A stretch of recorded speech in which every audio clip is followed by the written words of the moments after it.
आता हा जो आपण म्हणतोय की नवीन कॉर्पोरेट जिहाद आलेला, तर हा लव्ह जिहादचा कुठला नवीन प्रकार नसून तो त्या लव्ह जिहादचाच एक भाग आहे.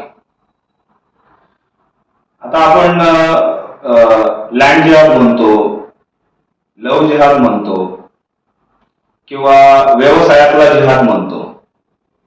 हे काही वेगवेगळे जिहाद नाहीये. याच्या पाठीमागचा हेतू हा एकच आहे, परंतु हा विविध स्तरावर तो केला जातो. याच्या पाठीमागचा हेतू एवढाच की हा जो हिंदुस्थान आहे, याला जे काही विकृत मानसिकतेच्या धर्मातल्या हे जे काही जिहादी लोक आहे, याला जे काही गजवाई हिंद करण्याचा त्यांचा जो काही हेतू आहे, तो गजवाई हिंद करण्यासाठी हे एक प्रकारचं त्यांनी हिंदूंविरुद्ध ते युद्ध छेडलेलं आहे. हे आधी आपण समजून घेतलं पाहिजे. आता लँड जिहाद, लव्ह जिहाद, आता हा जो काही कॉर्पोरेट जिहाद, हा काही आत्तापासून अस्तित्वात आहे असं नाही. परंतु हिंदू हा बऱ्यापैकी हा सेक्युलर असल्या कारणाने याच्या डोक्यामध्ये काही विकृत व्यक्तींनी जे काही सर्व धर्म समभावाची जी काही बीजे पेरली, ती बीजे कसली होती हे हिंदूंना कळलं नाही. त्या बीजांचं द्योतक असं झालं की हिंदूंना पूर्वीपारपासून चालत आलेला जो काही हा काही जिहादचा प्रकार आहे, तो त्याला फार मोठा हार्म झाल्याशिवाय तो कळलेला नाही. आज बघा, आज नाशिक सारख्या TCS जी काही एवढी मोठी कंपनी, त्या कंपनीमध्ये हा जो जिहाद उघडकीस आलेला आहे, याची सुरुवात कशी झालेली आहे ते आपण आधी जाणून घेतलं पाहिजे. हे जे काही जिहादी विकृत मानसिकतेचे लोक आहेत आणि विकृत धर्मातले लोक आहेत, हे एका आयडियॉलॉजीने काम करत आहेत. त्या आयडियॉलॉजीमध्ये त्यांना गजवाई हिंद करण्यासाठी जिहादाचा मार्ग दिलेला आहे. आणि तो मार्ग असा, तो साध्य कसा करायचा, त्याच्यासाठी हे जे जिहादी लोक आहेत हे हलाल सर्टिफिकेशनचा सर्रास वापर करतात. ह्या ज्या काही मल्टीनॅशनल कंपन्या असतात, त्या सर्व्हिस प्रोव्हायडर किंवा मॅन्युफॅक्चरर्स, यांच्या सर्व्हिसेस किंवा यांचे जे काही मॅन्युफॅक्चरिंग प्रोडक्ट आहे, आता ह्या कंपन्या ह्या प्रॉफिट मेकिंग कंपन्या, त्याच्यामुळे त्यांना हिंदू आणि मुस्लिम याच्याशी घेणं देणं नाही, किंवा तो काय करतोय याच्याशी घेणं देणं नाही. त्यांना प्रॉफिट कशामध्ये होतोय याच्याशी घेणं देणं नाही. त्यामुळं ह्या गोष्टीचा फायदा घेऊन किंवा याची चांगली अनुभूती या विकृत लोकांमध्ये असल्या कारणाने यांनी या कंपन्यांवर हलाल सर्टिफिकेशनचा दबाव निर्माण केलेला. आता हलाल सर्टिफिकेशन म्हणजे काय आपण ते समजून घेऊ. हा जो काही मुस्लिम धर्म आहे, यांनी अशा प्रकारचे जे काही मल्टीनॅशनल कंपन्या असतील, ज्या सर्व्हिस प्रोव्हायडर्स असतील किंवा मॅन्युफॅक्चरर्स असतील, यांच्या सर्व्हिसेस किंवा यांचे जे प्रोडक्ट्स हे कधी कन्झ्युम करणार, जर ते हलाल असतील तरच हे कन्झ्युम करणार. ह्या प्रकारचा एक समज यांनी ह्या कॉर्पोरेट जगतामध्ये चांगला पेरून ठेवलेला आहे. आता आपण जर हिंदू धर्म बघितला आणि हिंदू समाज बघितला, तर हा पूर्वी हा शौर्य असलेला, हा शूरवीर समाज मानला जायचा. हा क्षत्रिय समाज होता. या समाजामध्ये, या धर्मामध्ये घरातल्या स्त्रीचं चारित्र्य हे त्या घरातल्या, त्या परिवाराच्या इज्जत इज्जतीशी कनेक्टेड असायचा. आज तो विचार कुठेतरी संपत चाललाय आणि त्याचा हनन करणारा याला म्हणजे ते एवढा गंभीर गुन्हा मानला जायचा की त्याला क्षमा ही प्रोव्हिजनच नव्हती. परंतु आज या लोकशाहीच्या राज्यामध्ये त्या गोष्टीला कुठेतरी तितकंच गंभीर स्वरूपाचा गुन्हा म्हणून बघितला जात नाही.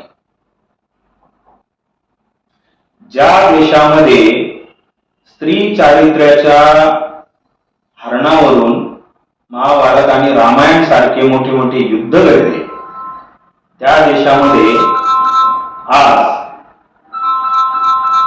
जर आपल्या घरातल्या मुलीच्या इज्जतीवर जर कोणी हात टाकत असेल तर तो समाज आज शांत बसून फक्त बघण्याची भूमिका घेतोय, ही शोकांतिक आहे.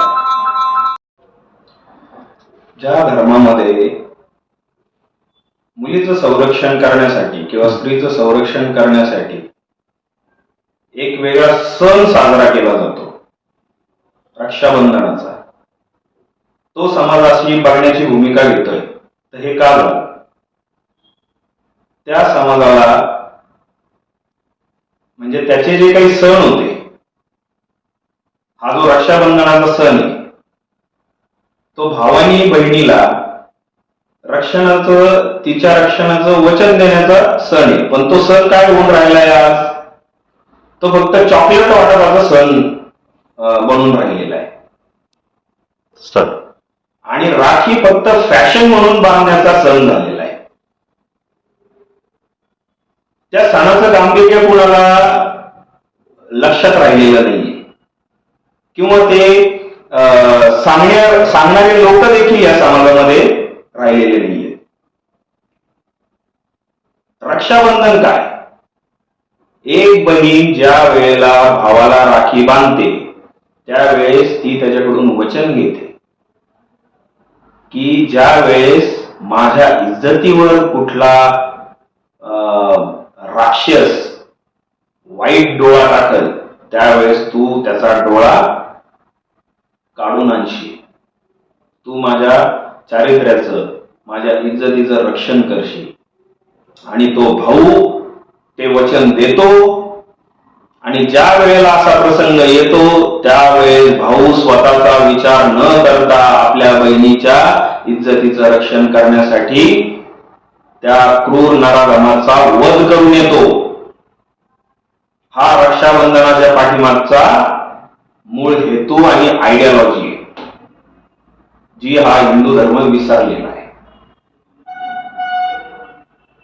आता हे टीसीएस प्रकरण ज्या वेळेला बाहेर आलं, यामध्ये एफआयआर झालं, काय अटक वगैरे झाल्या असतील ते झाले असतील. एकट्या नगर जिल्ह्यामध्ये गेल्या 3 वर्षात आम्ही 300 पेक्षा जास्त लव्ह जिहादच्या केसेस मध्ये एफआयआर दाखल केलेले आहे. काय होतं? तो जिहादी महिना, 2 महिने, 3 महिने जेलमध्ये जातो आणि नंतर बेलवर बाहेर सुटून येतो, त्यालाही माहिती आहे. आणि नंतर मग त्या केसेस चालू राहतात. त्यांच्या मनामध्ये कुठल्याही प्रकारची भीती उरलेली नाही. म्हणून वारंवार इतक्या मोठ्या प्रमाणात प्रकरण बाहेर येऊन त्याच्यामध्ये एफआयआर दाखल होत आहेत, तरी पण हे प्रकरण का थांबत नाही? कारण या जिहाद्यांना कायद्याची कुठलीही भीती नाही, कारण तो कायदा तितक्या सक्षमतेने काम करत नाही, किंबहुना कायदाच नाहीये त्या गोष्टीच्या विरोधात. आता राज्यामध्ये हिंदुत्ववादी सरकार आहे आणि वारंवार आज नाही उद्या एक नवीन प्रकरण बाहेर निघतंय लव्ह जिहादच्या बाबतीत. सरकार काय करतंय? सरकार ह्या गोष्टींच्या बाबतीत गंभीर आहे का? तर नाहीये. कारण इथं हिंदू मुलींचा प्रश्न आहे, हिंदू बहिणींचा प्रश्न आहे. अशा परिस्थितीमध्ये हिंदू समाजाने काय केलं पाहिजे? माझं मत असं आहे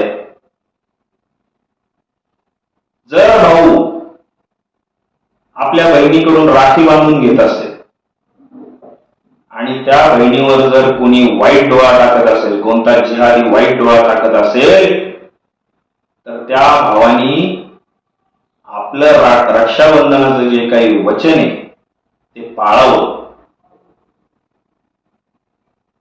आणि जी शास्ती आपल्या धर्मशास्त्राने सांगितलेली ती त्यांना द्यावी.